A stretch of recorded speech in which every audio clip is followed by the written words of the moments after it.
Good afternoon, all, and welcome to the second in the series of business conversations that we've been having to bring to you icons of industry for the purposes of conversation, particularly in this period of COVID. My name is Ian Nita. I'm from the Jamaica Chamber of Commerce, and with me is Arlene Martin. I'm with Action Coach Jamaica, and our guests today are two, as Ian said, just industry representatives leading companies here in Jamaica. And we've selected these two companies today because as we reopen and we realize how important it is to reopen well post-COVID, experts for air conditioning, experts in cleaning, CAC 2000 Limited and Delta Supply Company Limited. Gentlemen, please introduce yourselves, starting with CAC. Good afternoon, Stephen Marston, CAC 2000, Air Conditioning and Energy Experts. Thanks. Hi, Jonathan Swile, General Manager of Delta Supply, suppliers of professional equipment. And I don't want to say we're experts at cleaning, we're very serious students of cleaning. And these two gentlemen are just really icons of industry. They are built on a strong legacy. Both companies have a strong foundation, and these two young gentlemen have taken it to another level. And we're delighted to have them with us today as we discuss generally their various businesses, but more specifically how they impact the situation that COVID-19 presents us with in Jamaica today.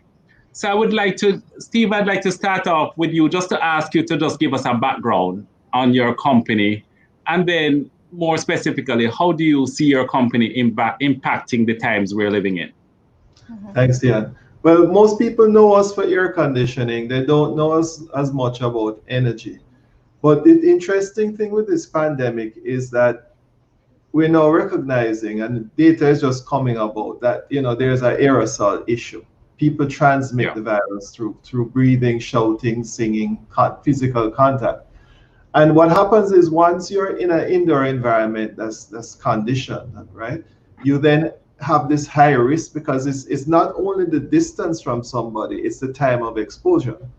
So if you're in an office for 8 hours a day working with other people, you have a much higher risk. And you have these aerosols that we're now recognized stay in the airstream for quite a while. So the first thing we have to do is look and say, okay, how do we handle those aerosols? How do we minimize the impact on each individual? And of course, you have the recommended mask, you have the social distancing, you have the washing of hands. But the fact is the aerosol is in the air. So how do we get rid of it? And the good thing is the technology that we're deploying has always existed. It's just that people never applied it because they thought, I don't need to do it. But now they realize they have to do it. And I can go through the technology later as we go through the program. Definitely. And, and Stephen, they tell us that the outdoor environment is a lot safer than the indoor environment. And we tend to believe that air conditioners recircle the air and from one person to the next. Is there a way to mitigate that? Is there a way that we can bring in fresh air to the workplace and to sort of minimize the impact of the virus? Perfect. Okay, so basically what we realize now, outdoors are safer than indoors because there's less of a concentration of viruses. Bigger space, certain amount of viruses. So the first rule we have to apply is exactly what you said, Ian. We need to bring more outside air in, okay? And what we do is you can't just bring in outside air because you bring in smells, you'll bring in hot air instead of cool air. Okay, so what we have to do is bring in clean, cool outside air. That's number one. It's the important thing. The second thing is watch the ventilation. If we have aerosols in the indoor environment, then the key thing is we can't blow it from you over to me. We have to take it up into the roof, right, to try and get it out of the space as quickly as possible. And then the third one is when we get it out, what do we do with it? Well, we have to filter it out. But the viruses are 0.1 micron. The best filter that we have is 0.3 microns. Okay, so yes, the filter can remove some, but some pass through. So what we do is we add ultraviolet light and we zap the viruses, we kill them in the unit. So that recirc air that you're referring to comes back to the room clean. The challenge with bringing in fresh air is, as I said, is hot. So the moment you have to bring in the hot 95-degree air into a 75-degree environment, you now have to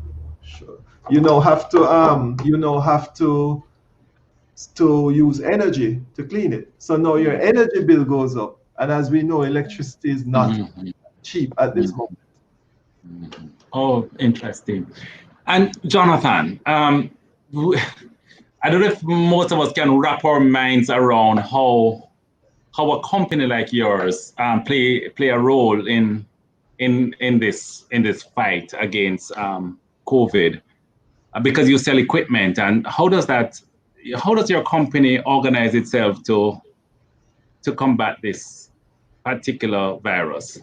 Sure. I mean, it really depends on what you know us for, because we cater to a variety of industries, and I'll just kind of discuss them in short terms and then kind of go in greater depth. But we cater to hospitality, manufacturing, construction, industry, and a variety of professional contractors. Now, where it might be of particular interest to the audience on today's topic is that we do cleaning equipment. Particularly, we represent a German brand called Karcher, which is the largest manufacturer of power washers. They also manufacture vistas, steam cleaners, carpet care, floor care. The short answer is we focus on selling people equipment, training them so that they get the best value out of that equipment. And with cleaning equipment, we've done a whole lot of business with the hospitality industry, some business with manufacturing, and some business with janitorial. But at this stage, cleaning is now on everybody's dockets. It's of everybody's interest. So, the thing about it is, it really doesn't matter what it is you need to clean. We can help you clean it. We can give you the best practices and the training. And the thing that we can also help people to appreciate is that a lot of folks are talking about, well, let's make sure we're COVID-free, we're COVID compliant.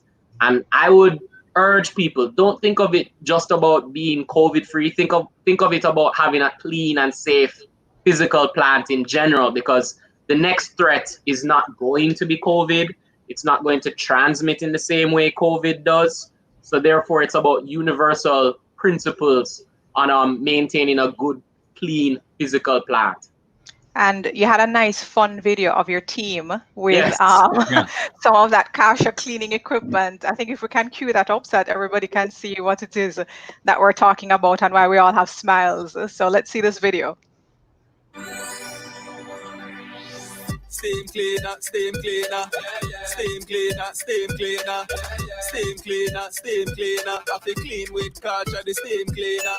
Clean with Karcher, clean with Karcher. Easy for use, just add little water. Then press the button, no germs is a gonna. Clean every cranny, every crevice, every corner. Clean with Karcher, happy sanitizer. Any surface, anywhere, anytime. Safe operation, so versatile. Kill bacteria 99.9%. Steam cleaner, steam cleaner.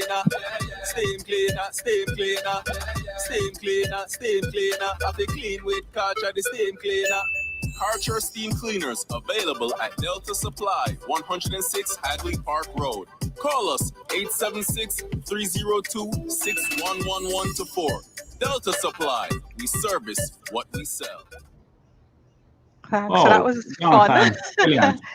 Brilliant. Thank you. The team had a lot of fun. I mean, in terms of that video, it was a really good opportunity to get everyone involved in the marketing.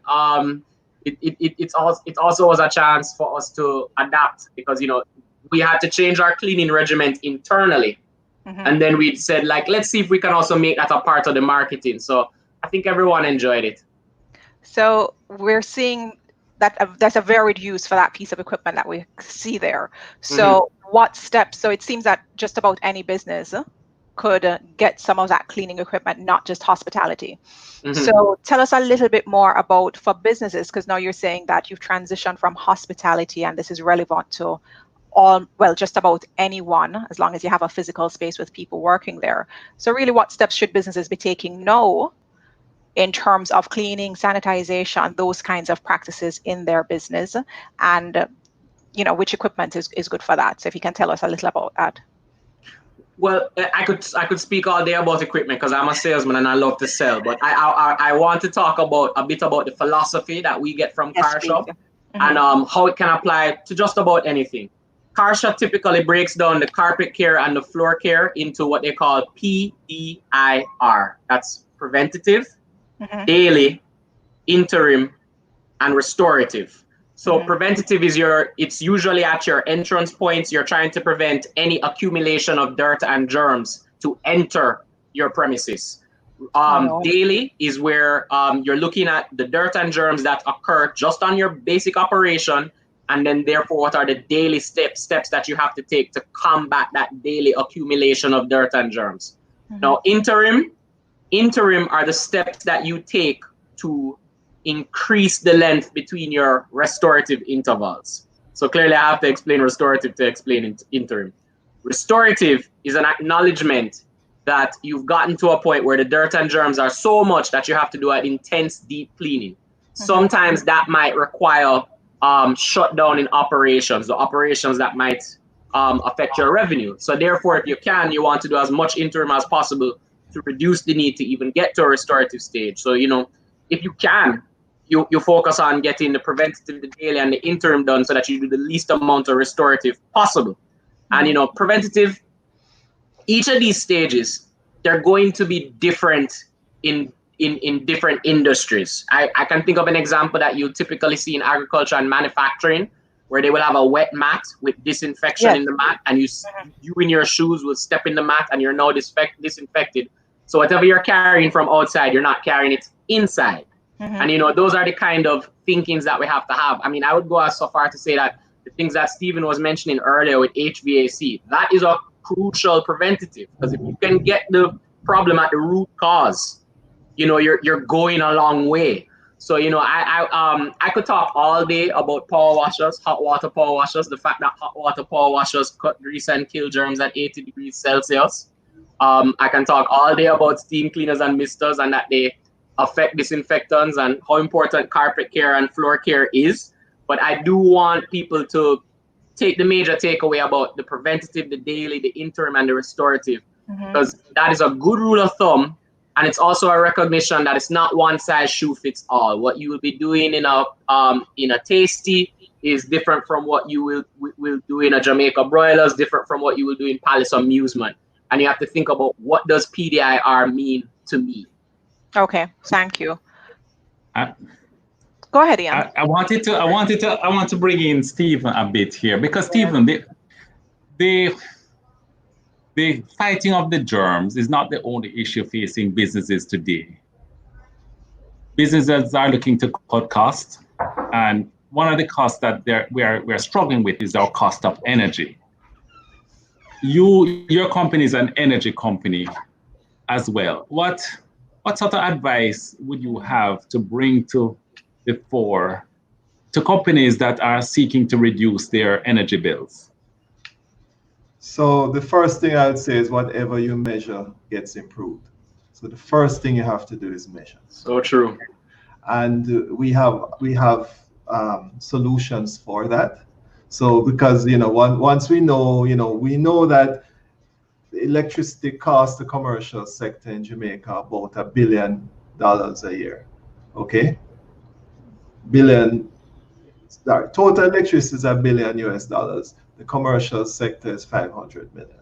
Okay, so we know also that air conditioning is about 50% of that. So that's another 250 million. So those 500 million, typically we can save companies between 20 and 30%. So the value proposition for energy savings is huge. The other reality is our electricity cost is not going down, even though oil costs have gone down. And the simple reason is we use natural gas, right? Yeah. And natural gas has not gone down with oil. Okay, so that's the first thing. So as go back, measure, whatever you measure gets improved. That's the first thing you need to do. And to add on to what Jonathan said about the cleaning, remembering when we're taking these viruses, not germs, viruses out of the room, right? Yeah, we have germs, and yes, we have mold also, right?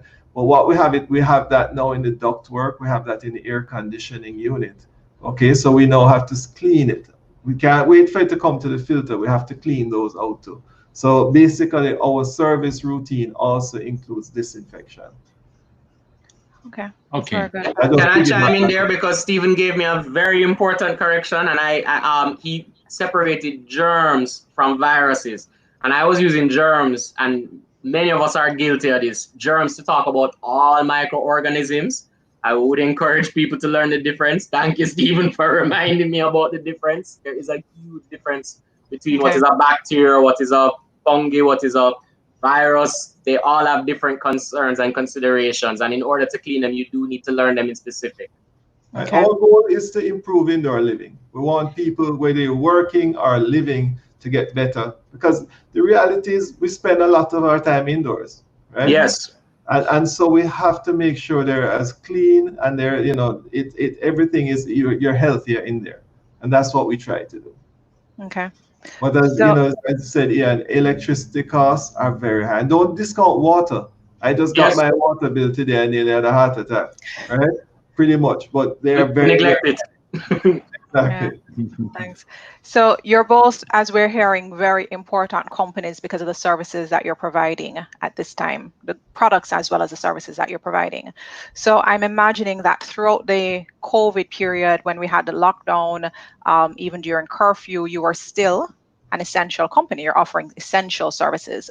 So you had to keep your company going. You probably had a spiking activity as people preparing to reopen are now calling on you because they have to prepare their work environments for people to come back in, not only their team members, but their customers, their clients. So we're learning from each other in these conversations, and would love to hear from you. What was your experience? What were some of the things that you did during the COVID period when you probably had peak activity, not only to protect your staff, but to also carry out your duties and protecting the people that you were interacting with as well? What were some common things that you did, and what were some lessons from that? So Jonathan, you want to go ahead and start, and then we'll hear from you, Stephen? Sure. I mean, I suppose it's you know, Maslow's law, where you have to kind of connect with your people on several levels, not just the physical, but also the emotional level, to make them happy.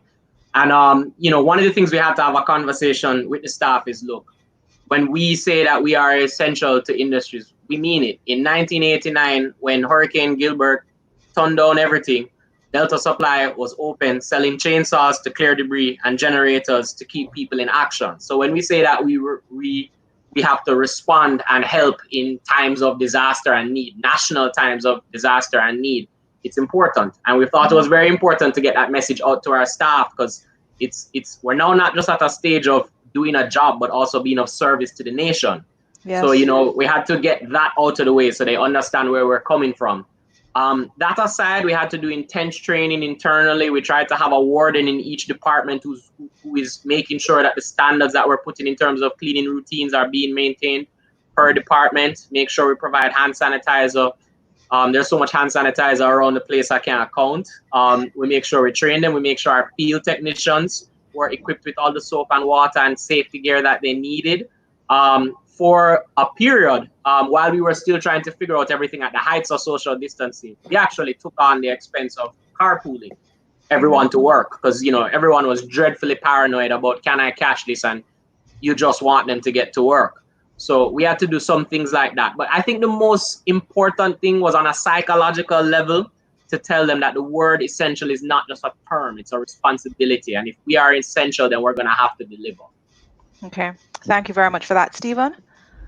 We actually had two sets of issues. We do a lot of very large projects, and unfortunately for us, one of the sites that was shut down was a site that we were working on in St. Catherine, and a lot of our technicians were also shut down in the lockdown there. But on the other hand, a lot of people were moving to work from home. And of course, we were trying at the time to get advice on how to treat this particular virus, because nobody had ever dealt with it before. So we spent a lot of time putting together stuff, getting people out with the proper protection. So we send them out with overalls, masks, goggles, booties, and disinfectants, etc. You know, but I want to go back something that came to me when Ian mentioned the energy. There's a very interesting thing happening now.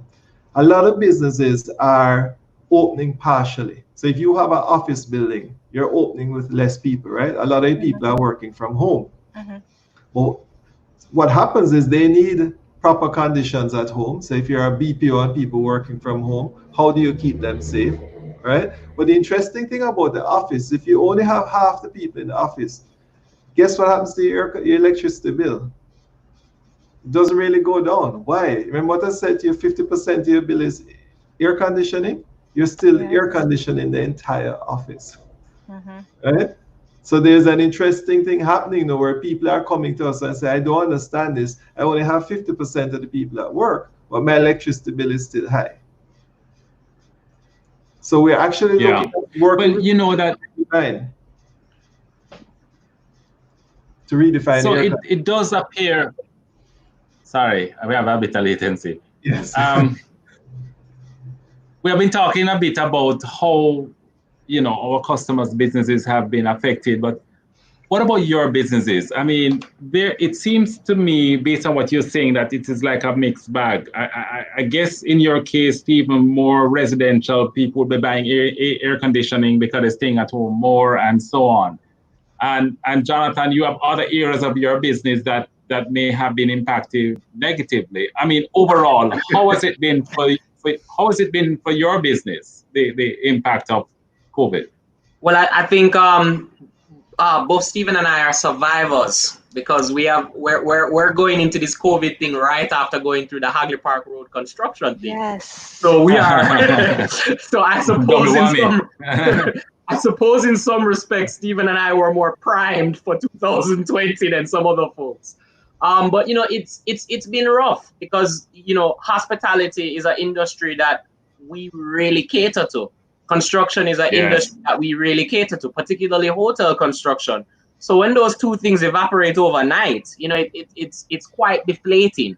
Now, amid all of that, it's interesting how many cleaning conversations we're having with so many people that we have never had before, right? And I can imagine that, you know, I imagine in Stephen's field, typically he's just getting conversations about the energy cost. Now he's having conversations about air quality that people never cared about before. But, you know, the conversation changes. So, you know, there's pluses and there's benefits, and we're taking our time and working through it. I mean, it's an interesting time because I think everyone recognizes that some standards are going to change and we just have to adjust to that new normal.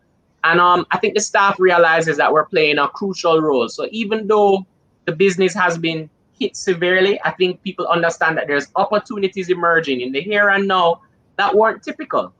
So therefore, let's take advantage of them because we can possibly carry them over into the new normal. Okay, thanks. Stephen.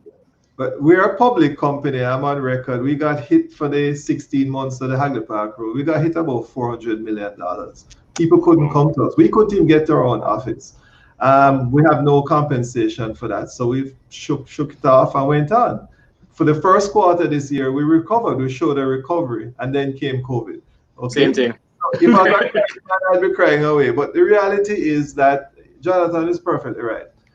The IEQ pivot is not really a pivot because we've always offered it. We've always offered it to the same BPOs that have issues. But people say, no, I don't want that because that's just extra money, right? More fresh air in buildings. We've always recommended it. No, I don't want to spend any more money. Okay? So the maintenance, oh, I don't want to do proper maintenance. Let's get the cheapest guy. So those are things that are now rising to the fore because people are realizing you can't take chances.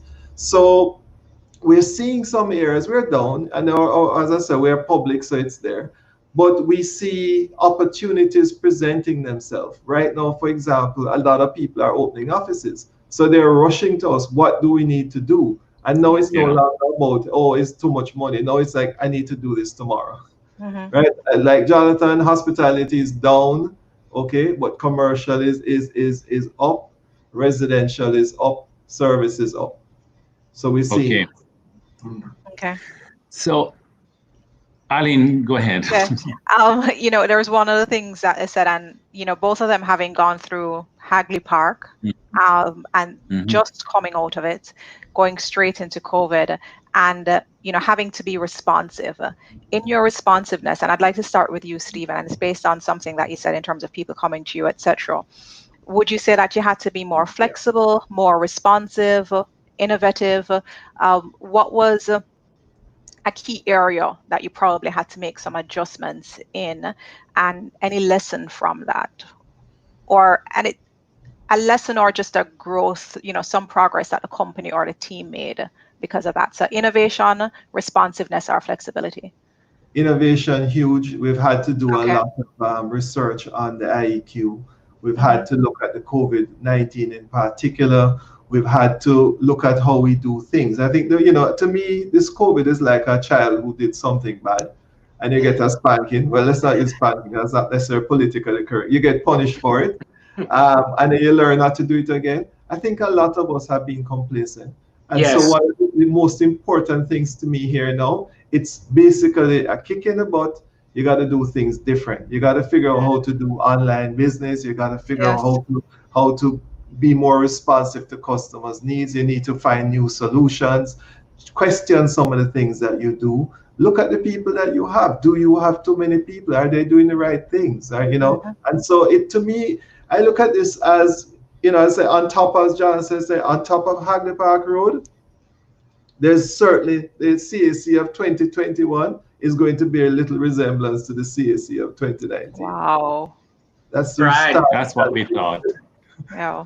Yeah. And I would say that it's interesting the lessons you have to learn. You also need to recognize your deficiencies quickly, right? Because there's some of the deficiencies we've had a long time, and COVID forces you to, okay, it's time to get over those deficiencies.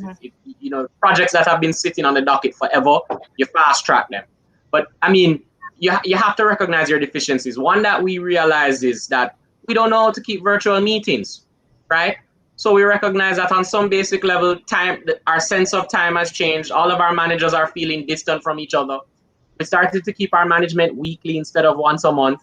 We went away from looking at the break even at a monthly and a quarterly level, because months and quarters don't mean anything anymore. The whole sense of time has been warped. And we started looking at our break even on a daily and a weekly basis and met every week. And then we had meetings every week because we had to practice doing virtual meetings. And you really do have to practice it because it's not the same.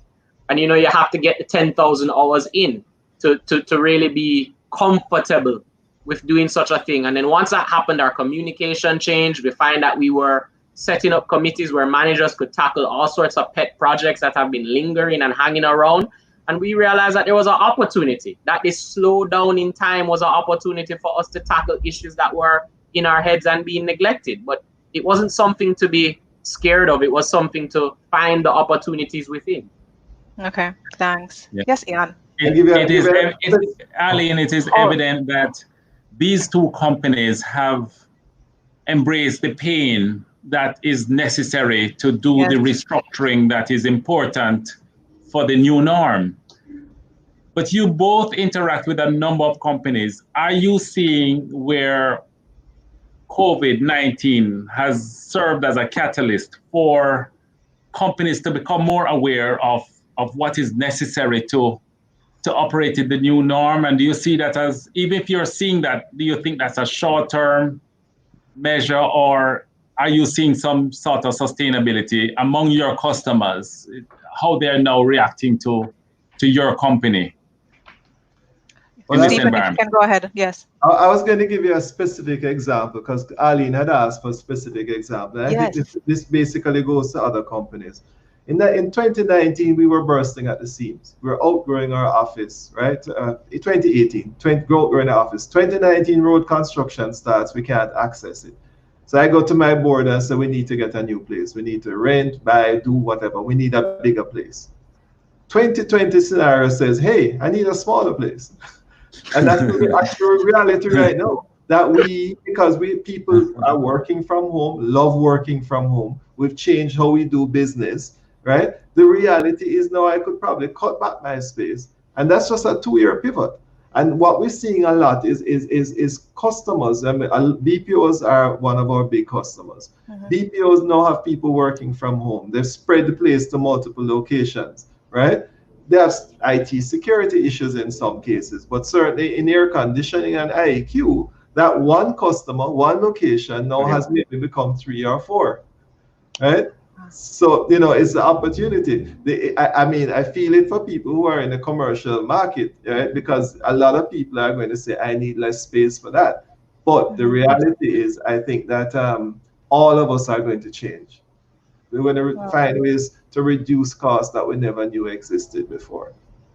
Okay, thank you. Thanks. And Jonathan, your response?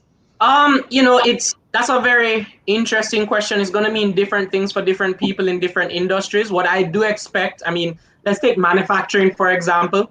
I imagine that HACCP, which is it's a cleaning and sanitation hazard protocol that a lot of food processors and manufacturers in general need to abide by.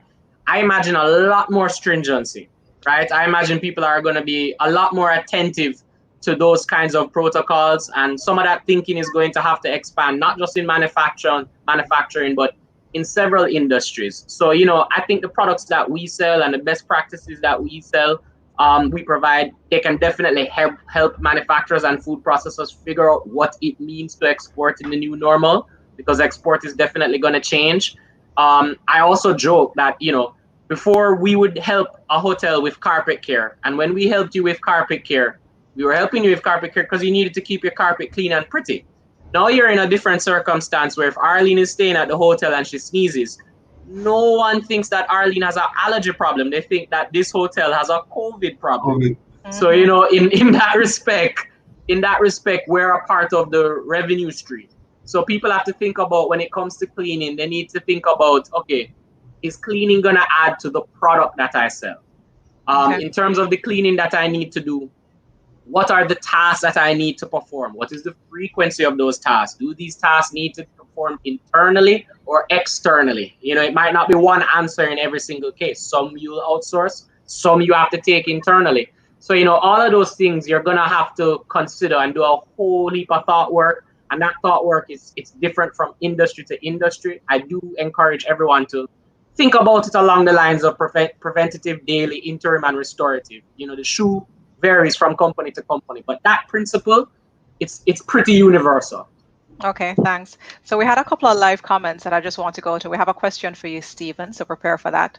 But one comment, and this is clearly in reaction to the video, steam cleaner, we say. So clearly you have new fans of the video, Delta, for Jonathan. And question for CAC.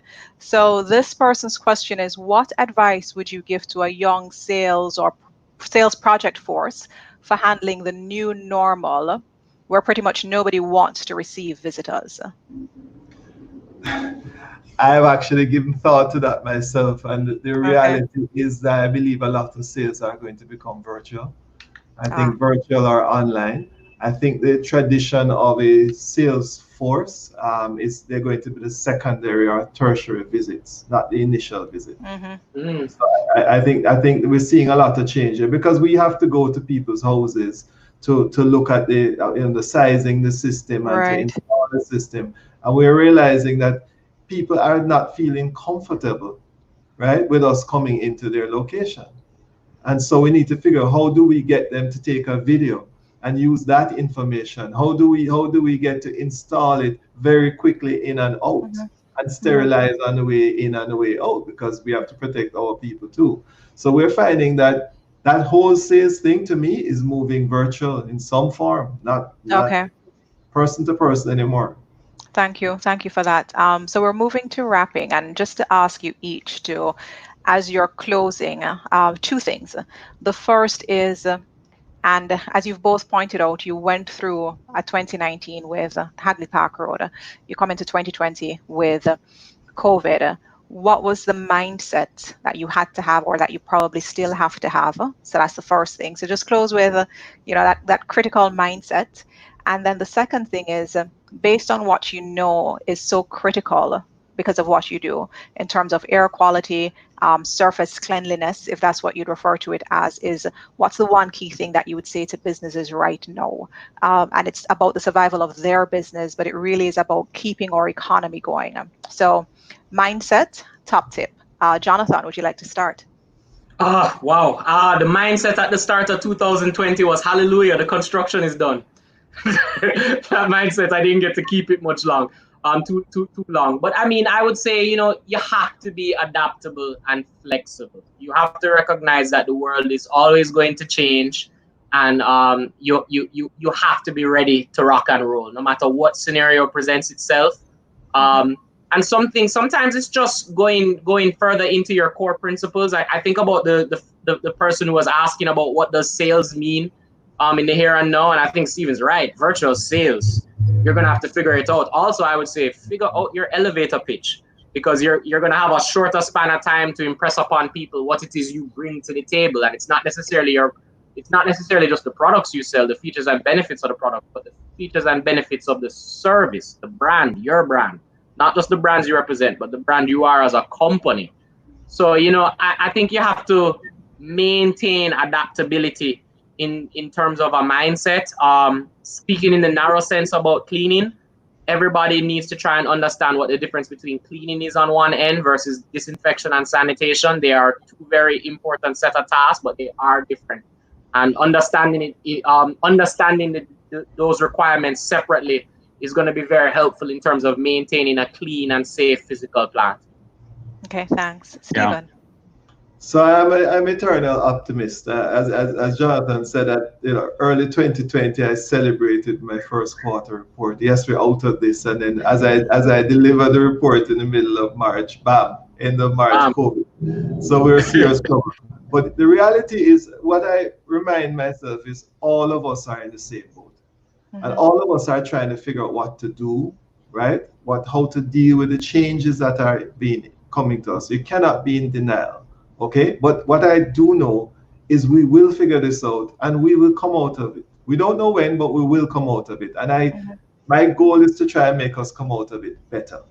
Okay, it's a learning opportunity. It makes us question things that we take. We accept a lot of mediocrity, right? We accept the sameness. We don't challenge ourselves. And innovation, as I tell my people, is three things. It's not just doing new things. It's doing things better and stop doing things that don't work. Right? Let's focus on innovation. That's where my focus is.